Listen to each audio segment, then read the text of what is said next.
तो सारी शक्ति, कल्पना, चिंतन, वीर्य सब आदमी में समाया हुआ है। इसलिए मनुष्य का जन्म दुर्लभ है, यह कहना बहुत संगत बात है और बहुत भारी सच्चाइयों को प्रकट करने वाला है।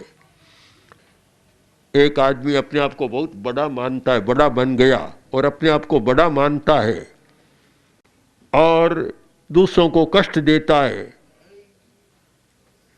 वह सामाजिक प्राणी नहीं है, उसने समाज की संधि को तोड़ा है।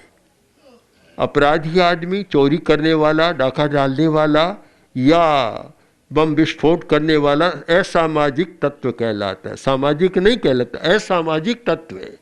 अगर सामाजिक हो तो वह समाज के किसी भी सदस्य को कष्ट नहीं पहुंचा सकता, क्योंकि समाज की पहली शर्त है कि तुम मुझे मत सताओ, मैं तुम्हें नहीं सताऊंगा। इस शर्त पर सारा होता है। अगर जब दूसरों को सता रहा है तो फिर सामाजिक नहीं हो सकता।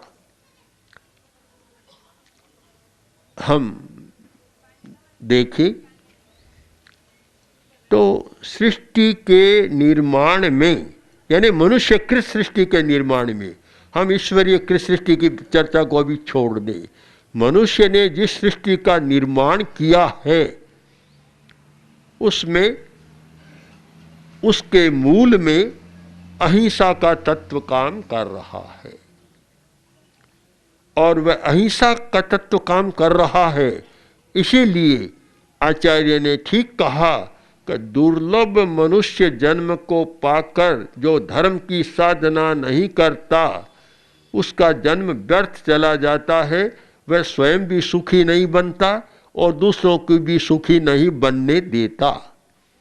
जिस व्यक्ति के मन में हिंसा की भावना होती है वह स्वयं सुखी नहीं बन सकता, जिसे आज की मनोविज्ञान की भाषा में कहते हैं, जिसमें नकारात्मक भाव होता है, नकारात्मक चिंतन होता है, वह सुखी जीवन नहीं जी सकता।